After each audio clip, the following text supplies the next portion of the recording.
여러분, 오늘은 동남아시아 최대 경제국인 인도네시아에서 벌어지고 있는 암호화폐 규제의 현실과 그 속에서 파이네트워크가 직면한 도전을 깊이 들여다보려 합니다. 많은 분들이 인도네시아에서는 파이코인으로 결제한다더라는 영상을 본 적 있을 겁니다.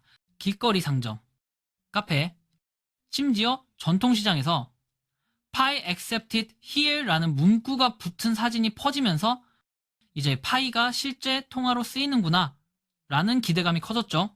하지만 현실은 조금 다릅니다. 인도네시아는 블록체인 기술과 암호화폐 산업을 인정하면서도 동시에 엄격한 규제를 유지하는 이중적 구조를 가지고 있습니다. 자, 먼저 인도네시아 정부는 암호화폐를 금융상품 커머디티로 분류합니다. 즉, 비트코인이나 이더리움, 파이코인 같은 자산은 투자 혹은 거래는 허용되지만 결제는 절대 불가능한 영역으로 규정되어 있습니다. 법적으로 오직 루피아만이 인도네시아에서 합법적인 결제 수단으로 인정됩니다. 따라서 암호화폐를 이용해 물건을 사거나 서비스를 결제하는 행위는 불법입니다. 이런 규정은 인도네시아 중앙은행 BI, 뱅크 인도네시아이 2017년에 발표한 지불 시스템 규제에서 명확히 명시되어 있습니다. 이 구조는 상당히 흥미롭습니다.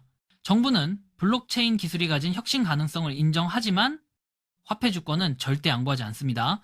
루피아는 단지 돈의 단위가 아니라 국가의 통제권과 신뢰의 상징이기 때문입니다.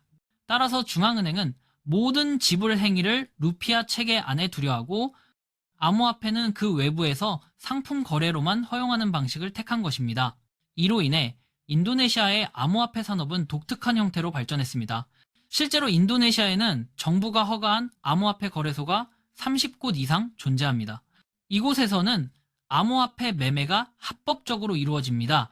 하지만 같은 코인을 가지고 커피 한 잔을 사는 것은 불법입니다. 이러한 규제 구조는 금융기관들에게 더 엄격하게 적용됩니다. 은행과 보험사, 투자사 같은 금융기관들은 암호화폐 관련 모든 활동이 금지되어 있습니다. 예를 들어 은행은 고객의 암호화폐 지갑을 관리하거나 암호화폐 거래를 중개할 수 없습니다. 심지어 암호화폐를 담보로 대출을 제공하는 것도 불법입니다. 금융감독청 OJK는 2022년에 공식 성명을 내고 모든 금융기관은 암호화폐 관련 거래, 결제, 서비스 제공을 중단해야 한다고 명령했습니다. 이유는 명확합니다. 금융 시스템의 안정성을 유지하기 위해서입니다. 이런 환경에서 파이네트워크가 금융기관과 협력한다는 것은 매우 어려운 일입니다. 파이네트워크의 철학은 누구나 스마트폰으로 참여하는 탈중앙화 금융입니다. 하지만 인도네시아의 금융 규제는 모든 금융은 중앙에서 통제되어야 한다는 원칙 위에 서 있습니다. 바로 이 간극이 파이가 넘어야 할 가장 큰 산입니다. 은행은 법적으로 암호화폐 관련 행위를 할 수 없기 때문에 파이와 공식적인 제휴를 맺거나 결제 기능을 실험하는 것조차 불가능합니다. 하지만 여기서 중요한 질문이 하나 생깁니다. 그렇다면 왜 인도네시아에서는 여전히 파이코인을 사용하는 커뮤니티가 이렇게 활발할까? 답은 바로 사람의 신뢰와 비공식 네트워크에 있습니다. 법적으로 금지된 것은 공식 결제이지 사람들 간의 자발적 교환은 막을 수 없습니다. 예를 들어 어떤 상점 주인이 나는 파이를 신뢰한다라고 판단해 자발적으로 물건을 파이로 받는다면 그것은 법적으로 제재할 수 있는 영역이 아닙니다. 이른바 PP 거래, 즉 사람 대 사람 간의 교환 행위로 간주되기 때문이죠. 이런 식으로 파이는 인도네시아 전역에서 하나의 커뮤니티 경제 모델로 자리 잡고 있습니다. 중앙은행의 공식 허가 없이도 사용자들이 서로의 신뢰를 기반으로 시장을 만들어가고 있습니다. 법적인 결제 수단은 아니지만 사회적 신뢰를 기반으로 한 대안적 통화로 기능하고 있는 셈입니다. 이러한 흐름은 과거 지역 화폐 로컬 커런시 운동과도 유사합니다. 정부가 금지할수록 사람들은 더 강하게 서로를 신뢰하며 경제를 만들어갑니다. 물론 파이네트워크는 이런 비공식 경제에만 머무르려 하지 않습니다.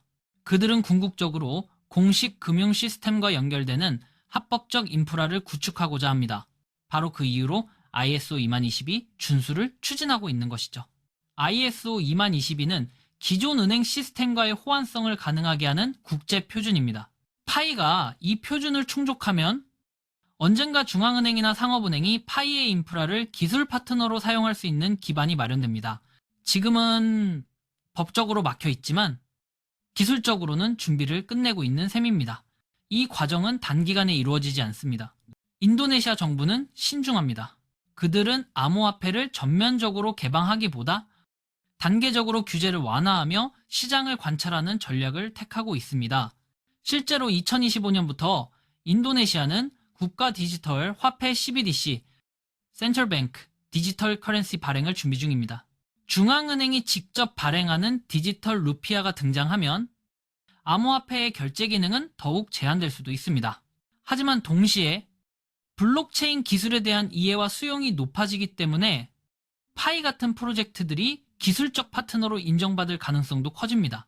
결국 파이 네트워크가 인도네시아 금융기관과 협력하기 위해 넘어야 할 가장 큰 장애물은 단순한 법이 아닙니다. 그것은 제도적 신뢰와 법적 인정을 동시에 얻는 일입니다. 파이는 커뮤니티를 통해 사회적 신뢰를 얻었지만 아직 법적 신뢰를 얻지는 못했습니다. 그러나 이 두 가지가 만나는 순간 인도네시아는 파이의 새로운 중심지가 될 가능성이 있습니다. 지금 이 순간에도 인도네시아의 수백만 명의 사용자들은 파이 앱을 열고 서로의 거래를 이어가고 있습니다. 그들은 법의 경계를 넘지 않으면서도 새로운 경제 질서를 만들어가고 있습니다. 정부가 인정하지 않아도 사람들은 이미 파이를 인정했습니다. 제도가 막고 있는 것은 기술이 아니라 속도입니다. 결국 법은 따라올 것입니다. 여러분, 진짜 혁명은 조용히 진행됩니다. 인도네시아의 파이 커뮤니티는 지금 제도 밖에서 새로운 금융 문화를 만들고 있습니다. 그리고 언젠가 중앙은행과 금융기관이 이들의 움직임을 위험이 아니라 기회로 보기 시작할 때 파이는 이미 준비된 플랫폼으로 서 있을 것입니다. 이 혁명은 이제 시작입니다.